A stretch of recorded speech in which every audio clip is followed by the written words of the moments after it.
everyone, and welcome back to our mini series where we are diving into pretty much all of the changes we've seen on Amazon in the last. How long have you been in the space, Gabby? 10 years. 10. I've been in for 7 years, which is quite some time. And we both got thrown in the very beginning, but there has been so much change and chaos, and it can be really difficult to keep up. You know, I primarily play in the advertising space, and we all know how chaotic that's been. But what we've seen is across all of the changes, all of the categories, everything that involves success on Amazon, Amazon has stayed really close to one core principle, which is obviously providing the most exceptional experience for the end consumer. So when Gabby and I started talking about speaking on stage at Patterns Accelerate, we really wanted to tie everything back to that principle to kind of shed some light on why Amazon does the things Amazon does. Mm-hmm. A lot of people tend to think that Amazon's out to get them or to make more money, which I mean is advantageous for all of us, I would say. But a lot of their decisions do come back to that core principle. So we've identified the changes in advertising, we've identified the changes in supply chain, in building a brand across your PDP and store experience. And today we're really diving into the Amazon store and why it used to be the everything store, but why it's now a little bit different. So Gabby, do you want to open up a little bit of what selling on Amazon was like 7 years ago? Yeah, absolutely. So really you hit the nail on the head. Amazon's shifted from it being the everything store where started in with books and then invited all sellers of all likes to have the broad assortment that they have today. But they've shifted in the last few years. They want to be, incredibly consumer centric, and they want it to be the everyday store. They want you to, as the consumers, as the shoppers, to go and use their platform for beyond just shopping. It's a brand discovery platform now. They've got all of these other health services that they're focusing on. They've got pharmacy, they've got photo, they've got music. They want you to engage with their brand, that is the Amazon platform, in a plethora of ways every single day. Yeah, and even going a little bit further back, if we think about why Amazon had to become the everything store, it's because that was their main competitive advantage against the retailers. So Walmart really has limited shelf space. As we all know, everyone's fighting for premium shelf space, for end cap placements to get maximum visibility. So when Amazon started, they discovered a niche in books, and then they built upon that, and they wanted to have an assortment that was outside of the retail stores. That was their competitive advantage back before 2-day shipping was a thing. You could go to Amazon to find all of the most random things that you didn't even know existed. So that's what I feel like grew a lot of their loyalty. And then they started layering in all of these other advantageous things like 2-day shipping. And then COVID happened, which made all of our lives complete chaos in the e-commerce space. And it was a major catalyst because now they didn't have to compete with the, 2-hour go in store, buy what you need. People were not going in stores, so they were willing to wait the 48 hours to get their products. Amazon sees a major spike. Everyone and their grandma literally starts investing in Amazon. And then Amazon kind of had to shift because they were directly competing with Walmart at that point in terms of just retail sales. So they realized that maybe it's not as consumer centric to have every single product, or it's difficult in supply chain and operations. And they kind of started to shift. I feel like we saw a major prioritization in the larger brands, a lot of CPG brands, but I also think the brands had to shift. They started shifting media spend. They started shifting prioritization. They realized that, okay, maybe my digital shelf actually needs to look good because customers aren't buying in store anymore. Where are they going to buy? So brands started shifting to a higher Amazon focus. Amazon started making more money on ads. And I think that's where we've seen a major change in their priorities across the board. Yeah. Look, one thing that I want to go back to is how COVID materially changed the consumer experience and the consumer habits. Because along with that, so you mentioned consumers not going into store as much. My retail buddies will absolutely hate that line, but it's less. I think it's less about that. That is certainly happening. We're definitely seeing and have been seeing for several years the shift in the online portion of retailers, that is where the growth is coming from. And, just zooming outside of Amazon as well, absolutely, that was a behavior shift. But you talk about the digital shelf, there are so many incredible data points over the last several years that again, COVID was a big catalyst for. People couldn't physically go into stores anymore, so they started to shop online. Then the foot traffic eventually started to come back into stores and they started to go on stores, but they were so used to that online component. So then the behavior started to become consumers using the digital shelf to do that research whilst they're in store, that they are price checking or they're finding out more information. If you look, picking up a product off of a physical shelf, you've only got these 4 panels and a certain character count that you can fit on that packaging to get your attention. It is tremendous, the behavior change that consumers are now in store and they're looking up, their keywords for what aisle they're in. And then they're making decisions based off of that as well. So that digital shelf and your presence on Amazon actually becomes far beyond the sales that you're trying to make on Amazon. It's your overall brand building. It's your overall consumer engagement experience. You have to obsess over the consumer and shopper regardless of where they're shopping based off of your Amazon presence. Absolutely. I mean, the path to purchase is not linear, really never has been, but it used to be a lot easier. I mean, I was in Walmart 2 weeks ago and I was in the beauty section and I picked up a product and I was reading through it and I was like, I'm going to go check the reviews. Just having the reviews is incredibly, incredibly important. I still end up making my purchase at Walmart, but I converted because of the reviews online that really sold to me why the product was better than any other product on the shelf. And that has changed the game. That has changed Amazon's prioritization. I mean, across the board, there's a few things that I think you and I were just talking about where we see major changes. I think Amazon's price matching has gotten a lot stricter as they've realized what customers are doing. And Amazon knows customers are shopping everywhere. So it is a terrible customer experience to be standing in Walmart and to pull up an Amazon listing and see a difference in price. Yeah. That's not a great customer experience. Other areas I think that we've seen major changes in is just the assortment they're prioritizing. Yeah. I mean, seeing products crapped out has always been an issue. The 1P, 3P split has always been an issue, but we're definitely seeing those priorities change as well. Do you want to talk a little bit about what you ran into from the brand side when it comes to assortment in general on Amazon? Yeah, absolutely. I think, one part you mentioned the 1P, 3P side. Over the last few years, we've seen waves of Amazon rejecting many vendors, right? So that was a whole cause of turmoil of you're losing your vendor account, figure out how to sell on your own. And that is an entirely different model. But along with that, it's all on this phase of streamlining for efficiency on their side and making sure that they have the right assortment. But there's a couple of things that they look for when they're picking their assortment or they're putting pressure on brands for the assortment. They want to drive trial. So it's not a $1 item, but it's something that's an entry price point into that category or into that brand. So you really have to think about that part of your assortment. Then they want broad-based selection. What is this brand known for? Or what started to go viral in some area? They definitely want that broad core selection, if you will. And the third part is they want value. So these are 3 different SKUs theoretically within your brand within that same category.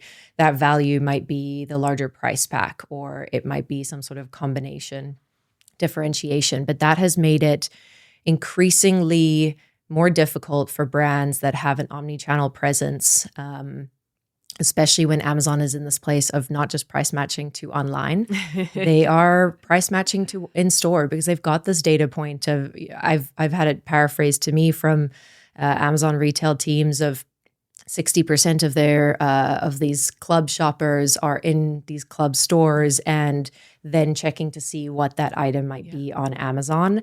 And so they're really looking for this price slope parity. If there's too much of an aggressive slope between the value that club is getting or another key retailer that they have their sights set on, they will suppress that buy box. Or they will, if it's a vendor and a listed item and they can control that price, they will drop the price down to be matching and at parity. And you have to be thinking about that and obsessing over that as your brand perspective, because again, you're talking about and you're talking to the connected consumer. And Amazon's just following that connected consumer. That connected connected consumer is in-store and online, comparing the selection, comparing the prices. Amazon's just following that. They want to be the most consumer-centric company. They're doing it by following this behavior. You ended perfectly. It's going back to that end customer. It's obvious. You're so annoying. We're not going to prove Alex wrong. That was the issue. We made it so far. It is your eyebrow that did it. So it's the end customer that they're thinking about. It's not advantageous for brands to have your buy box suppressed and to clean up messy distribution, but it is prioritizing that customer experience. When someone is a club member, they're a club member for a reason. They're looking for value at scale, and that needs to match at the Amazon level. So what are some of the things that you found, like from a really high level, actionable perspective, that you've put in place to make sure you're hitting the needs of Amazon with all the recent changes? Yeah, it comes back to this channel conflict and deciding what products, what assortment do we have physically in store, at what stores, what do we have online, and then making sure that we have a price slope that makes sense for that. So if there is a more value assortment, what is a reasonable price slope that allows for that? That's not too much value at a certain area, because then Amazon's going to suppress that buy box, and we have seen that across our brands. And it's looking for areas of unique e-commerce, differentiation in a different value that you might give them as sort of combination and alternate formula. It could be bundling in some sort of way, some level of differentiation that is, here's why you might go to online version. And D2C has a lot of this as well. Of why am I going to go to brand.com, that flagship store? I'm looking for more engagement with the brand. I'm looking for more education. I'm looking for something unique. Amazon's is a little bit at the balance between the D2C and that in-store perspective, but it is very similar to that as well, because if you know that there is going to be, just plan for the price matching. It's going to happen if you've got a similar UPC that's across the board. So from an innovation pipeline, it's something we focus on. We'll get into supply chain at another area, but packaging changes that are more e-commerce ready, that's a big area as well that we'll look into. And doing a heck of a lot of audience research as well. That is one of the huge gold mines of Amazon, is the data that you can extract from that to inform your business decisions, to inform your innovation pipeline, your advertising. I think that's the core and the foundation. They have trillions of data points. What and how can you as a brand build an infrastructure and the talent and the education internally to make sure that you're utilizing that at every single pipeline? There's two things that you hit on there that I think we can expand deeper on. One of them is SKU differentiation, and I think that would lead us perfectly into a conversation about product discovery and how Amazon's investing a lot in actually driving more product discovery and awareness than ever before. That's one. I'm going to note that so we don't forget. The second thing that I think is really important that relates to this conversation is really the speed of opportunity with e-commerce versus retail. And how quickly you can get a product up and test and learn. And we were joking, shout out to our friend Dean. We saw a post on LinkedIn and it talked about how Amazon now has the frequently returned badging. And the person was complaining about how it hurts your conversion rates. And I think Dean's comment was that it could actually be really advantageous or beneficial because you're getting feedback so much quicker. And I think that's really important because it's so much lower risk to launch on e-commerce or a platform like Amazon, get immediate feedback if you're good at collecting reviews.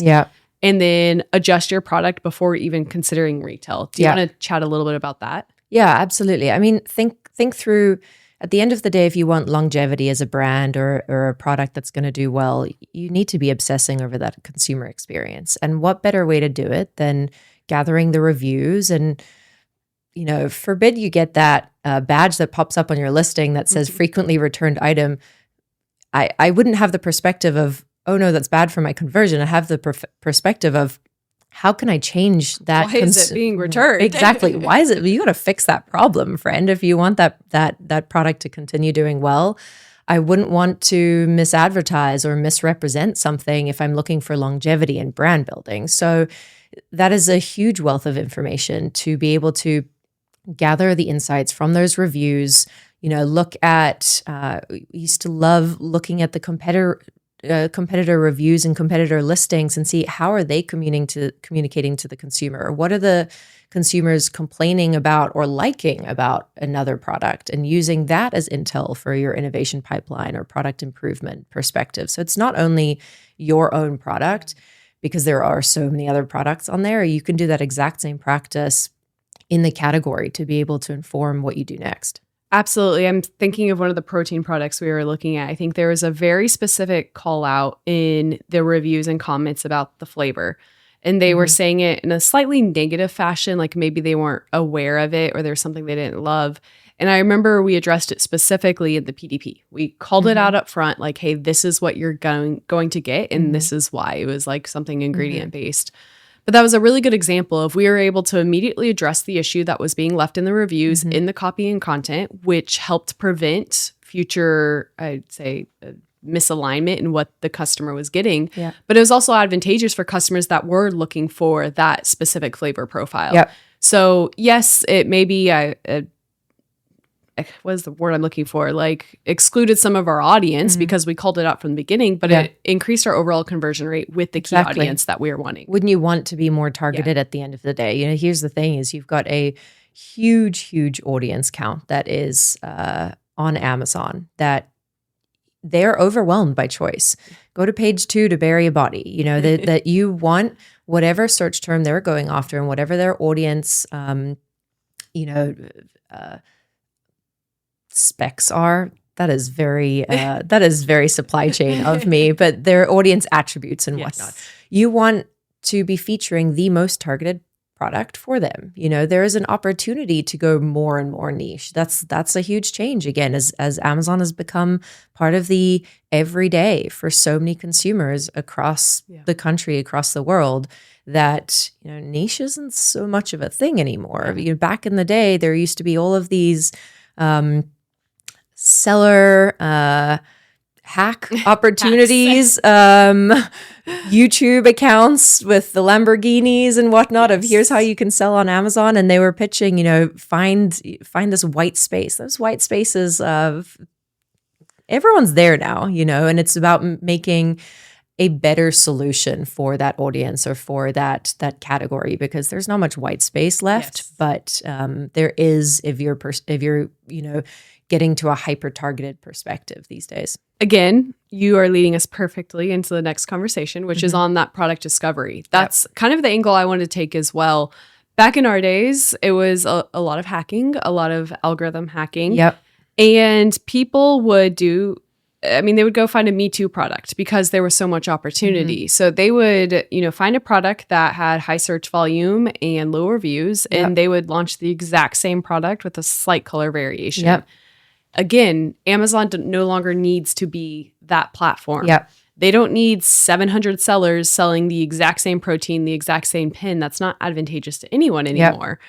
And I think that's a big shift we've seen is the sellers who are still on that mentality of just launching a product based on data. It's not solving a need. Yeah. You have to solve a need at all costs. Absolutely. With a unique audience. And I think that's kind of the difficult part is Amazon has the customer base and the loyalty. I mean, everyone's going to continue shopping on Amazon as long as their favorite products show up within 2 hours. That is advantageous. So what Amazon's really prioritizing is, to your point, that unique assortment, the SKU differentiation.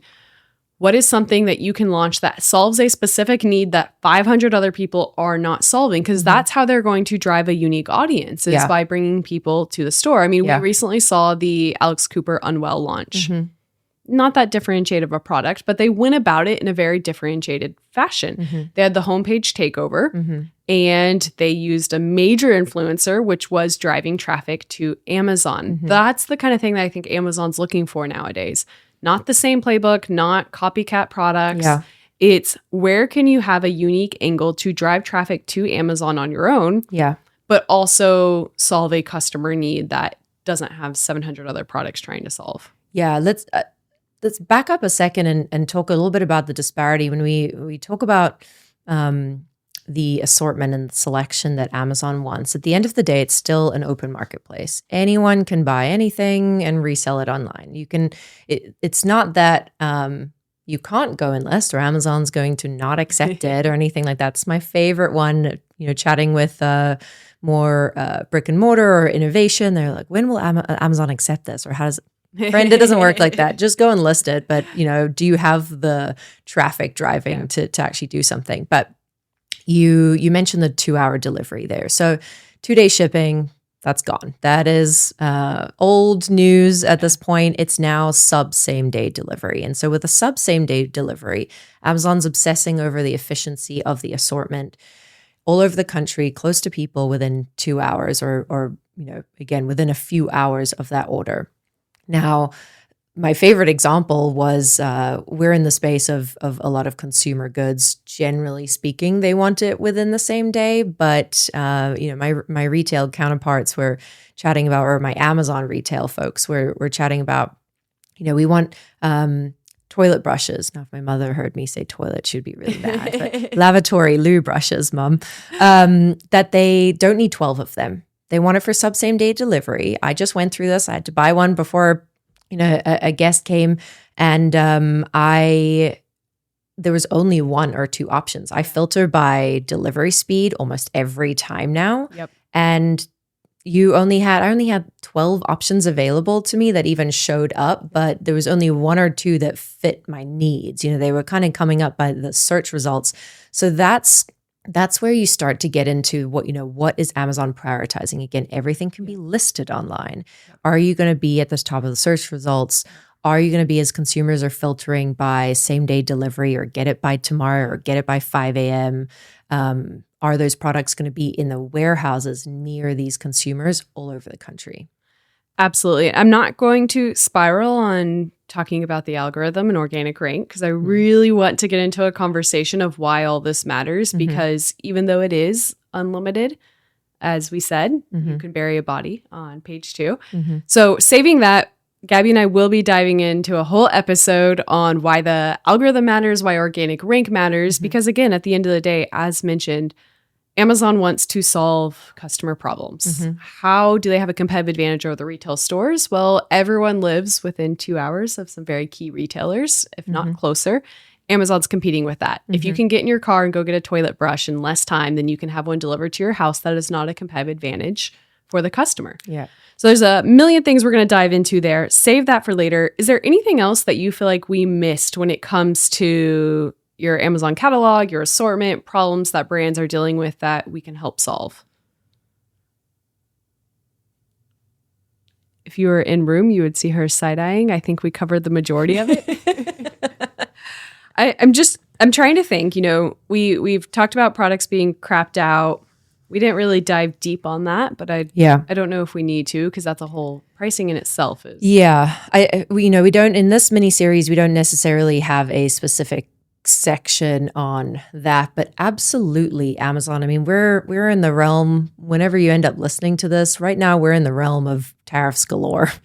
Everyone is trying. I don't think it's going to change in the next 30 days. It seems to be a little chaotic. Might not change in the next few years. Not a lot of consistency. But to that point, profit is a huge issue. Yeah. It's a huge issue for everyone. It's a huge issue for Amazon. So yeah, they are focusing very much Hold on, wait, pause. For those who don't know, if your product is crapped out, it means can't realize a profit. Thank you. Go ahead. Wow, I haven't had to actually explain what that is for a while, but that's a good one though. I feel like I'm glad that it popped into my memory. Yes, I know. Like sellers, I feel like don't deal. But they do deal with the FBA calculator, right? And they're like, there's not a fun acronym for it. No. Like crap. No, exactly. That was one of my favorite things when I first switched over to the vendor side. Yeah. CR lowercase a P. But yeah, absolutely. So can't realize a profit, but on Amazon's side, they are tracking obsessively their net PPM. It's their category average profit margin required, and they're getting more and more strict with that every single year. We sort of in the industry joke and talk about AVNs, annual vendor negotiations, and how tough it's getting year and year over. that's not going to change anytime soon. You have to find more creative ways to add value to your brand, to add value to Amazon, and in turn add value to the consumers. Absolutely. Avians is a fun one. While we're talking, I'm coming up with more podcast episodes. Definitely want to dive more into 1P versus 3P. I think there's a lot of suspicions in the space around what's going to happen to the program, and I think there's a lot we can dive into there. But I mean, looking back, I think we covered the core of it. We have 3 more episodes for this mini series where, again, we're diving into advertising, we're diving into brand building and the changes we've seen around AI, creative, your PDP, and supply chain. Supply chain's a big one right now. I think you mentioned tariffs, so we're going to dive more into that there. But I feel like we're in a good spot to wrap it up. Anything else you think we should throw in there? You feel good? No, I think ultimately... Do you want to give a shout out to your dog? Eddie. Come here. No Ed ASMR. Oh, no Ed ASMR. Well, different podcast. The audience can't see, but we have Kat and we have Ed in our little recording studio, and they're the best. They might feature as little cameos in some upcoming episodes. If no one gets any value from this podcast, know that Kat and Ed enjoyed everything we had to say. They listened. They took notes. Yeah. They're rating it at 8 out of 10 so far, I would say. So always room to improve. There's always room to improve. Amazing. Well, we will wrap it up here. If anyone has any questions, as always, shoot us a message. Find us both on LinkedIn. We'll drop those underneath this podcast episode and let us know if you have any ideas on topics that we should cover. Yeah, happy to explore them more.